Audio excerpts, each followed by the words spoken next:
If you want people to invest in your company, you need to tell them a great story. That's something I learned from my friend Siqi Chen, a serial entrepreneur who successfully pitched and raised funding multiple times.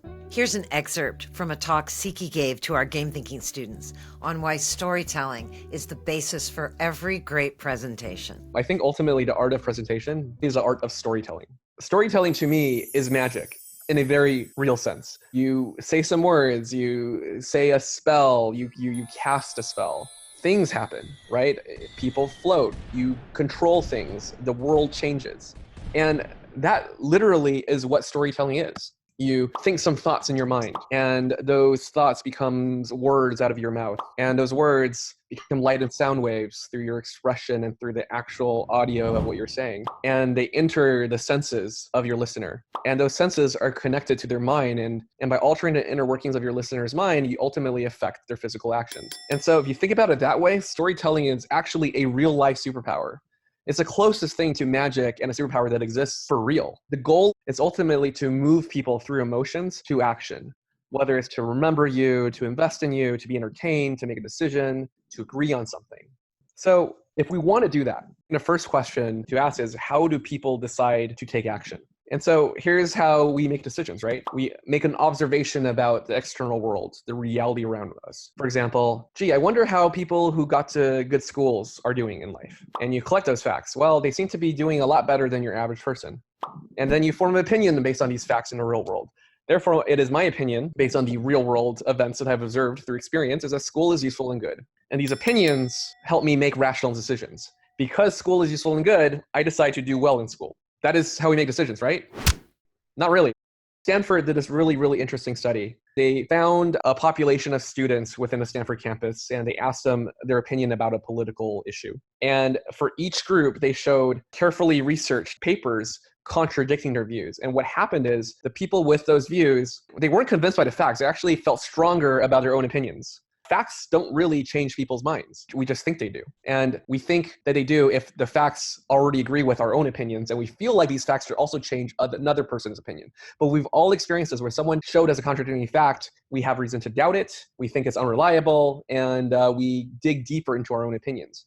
And that's perfectly natural, because how we actually make decisions is based on emotions. My dad got a PhD in physics, and our family grew up very poor. Therefore, I have created these emotions because it doesn't feel good to be poor. And so my opinion based on those facts is that school is largely a waste of time. We then use these opinions to make decisions and ultimately act. And this happens unconsciously. So based on our existing opinions formed by emotions, we fit a new fact. So people who get good grades in school on average are more successful. That is in fact a fact. But because I have an existing opinion, I try to fit that new fact into an existing opinion that I have. Okay, that may be true, but school is still a waste of time for me because I learn better in other ways. I know that. So school is still a waste of time. And based on that existing opinion, I'm going to make a decision that feels good or at least bad. In this case, the decision I always make is I'm going to skip class and go play video games instead. Felt great, not based on objective reality, but it feels good and it fits into an existing opinion that was driven, frankly, by emotion. Of course, the exception to this form of decision-making is you. All of us are rational and objective. But my point here is that everyone else in the world, it's a useful filter to believe that that is not the case, because it isn't the case. If the goal of a great presentation is to create emotions that ultimately persuade people to take action, how do you do that? I ultimately think about it in terms of a story. A great presentation is a story. And I think of it in three components. One is what I call the bones. Bones is a story itself. It's a structure that shapes your overall narrative of your presentation. And over the bones is the skin. Your visuals is what people see and read when you present it live or you email your deck to an investor. And I think the most important bit is the soul. It's sort of the intangibles, the quality without a name that makes an okay presentation or a good presentation something magical and unforgettable. So the bones is a story. A good story starts with a theme. A theme is a big idea that inspires emotion. The theme of Google is to organize the world's information and make it universally accessible and useful. Incredibly inspiring goal, very ambitious, may never be completely accomplished, but inspires emotion, at least for me, because I'm a dork. And the goal for this presentation, the theme of it is to convince you that great presentations trigger emotions that move people to action. And I built this entire presentation around this idea. You can then sketch a dramatic arc around that theme. So there is actually a universal structure of good stories since human beings started telling them. And if you think about all of the classic legends and stories, they more or less follow this model, which is you start with the world as we know it, exposition. In this case, the world as we know it is presentations about delivering facts that are fun and useful. The rising action usually has something changing in the world. In this example, presentations are actually about emotion and creating action from those emotions, and here's why. Then there's a climax. The world has changed and it will never be the same again. So hopefully this knowledge gives everyone a new superpower in their ability to affect the world through communication. And the resolution is, this is what that story has meant to you. Please practice the art of presentation. It will make you more powerful as a person. Once you have this arc, you've got to support it with actually good writing. It is not possible to teach great writing in a span of about 5 minutes, but there are some really good principles that I think are important that all good writing shares. So I'll just talk about a few. I think of writing as the act of thinking outside of your brain. And what that means is by writing well, you will think better because you can manipulate your thoughts on paper. And if you think better, have good thoughts, you will write better. Good writing is simple because when we are good at something, whether it's cooking or writing or presenting, it feels easy to us, right? But other people look at that and they all tell you, how are you so good at it? That's so hard for me. And I think that is true for anything that you truly understand. If you can write it simply, that means you understand it well. And if you can't write it well, then usually means you don't understand it as quite as well as you think. And so good writing should be simple, very clear, very easy to understand. And finally, good writing has a rhythm. There is a tempo, a beat. It's like good music, right? It's very hard to train, and the only way to get good at it is to practice. If you think more by writing, if you write more, it will improve your musical abilities as a presenter, and it will improve your thinking as well. The second big component is the skin, the visuals. The way I think about it is don't make people read. If you're presenting something, people are looking at you, at what you have to say. And if you're simply going to read off of this slide, what's the point of them even showing up, right? So the way I like to make our slides is lots of slides, big pictures, few words. I've raised close to $80 million for various companies I work with or for. And I think the shortest deck I've made was about 30 slides. What matters isn't the number of slides or a particular format, but I made slides the same way I make presentations, is what emotions do I want to draw out of the audience? And I remember talking to Vinod Khosla from Khosla Ventures, and I asked him how he makes investment decisions.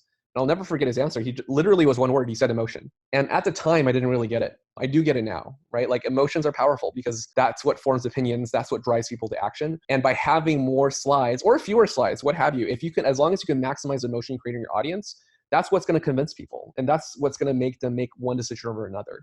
It's not facts. As you notice, I like to have one big idea per slide. We have very short attention spans where the audience is trying to look at you, pay attention to you, and look at a slide. Don't make them think too much.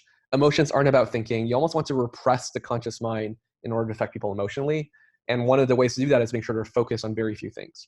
Your headlines alone should tell a complete story if you have one idea per slide. And one of the things that I actually do whenever I make a presentation is I will read the entire deck and I will only read the headlines. And I want to make sure that if I just do that, that it still tells a complete story. The third thing is the intangibles, what I call the soul, but this is probably the most difficult thing to get right.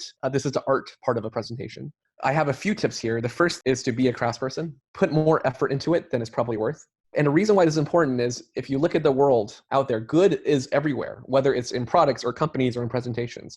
There's a lot of good presentations out in the world, and on the internet, you can easily find them. But in that world, magic is still super rare. And so if you're going to do anything, build a product, build a presentation, the goal, the benchmark should be that it's magical. And even if you fall short of that, at least you end up with something great.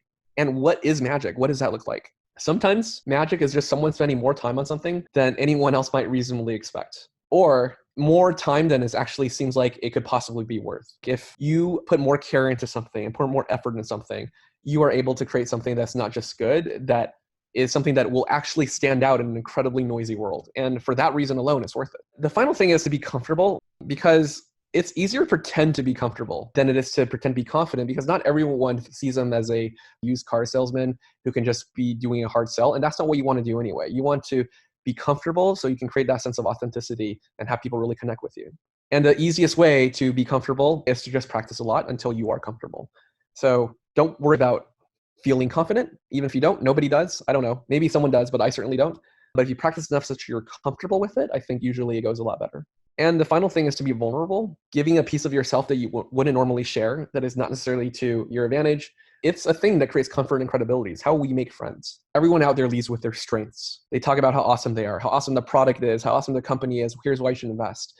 But what I found in almost every presentation is leading with the weaknesses works in our favor, because by doing that, you immediately disarm the listener. Because when you're trying to pitch an investor or someone, they're always looking for, what's the problem with the company? What are they trying to hide from me? Why I shouldn't invest? And I have all these objections. If I say them, will the person presenting me get offended at it?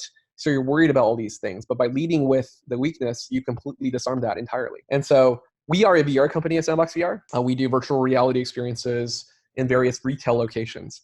The first slide in our deck is literally VR is a disappointment, which is like the elephant in the room that everyone is thinking whenever you're trying to pitch a VR company. And when we have an elevator pitch with an investor, we say this, there's like 3 sectors, and at least it was true a year ago. There's 3 sectors that aren't hot right now.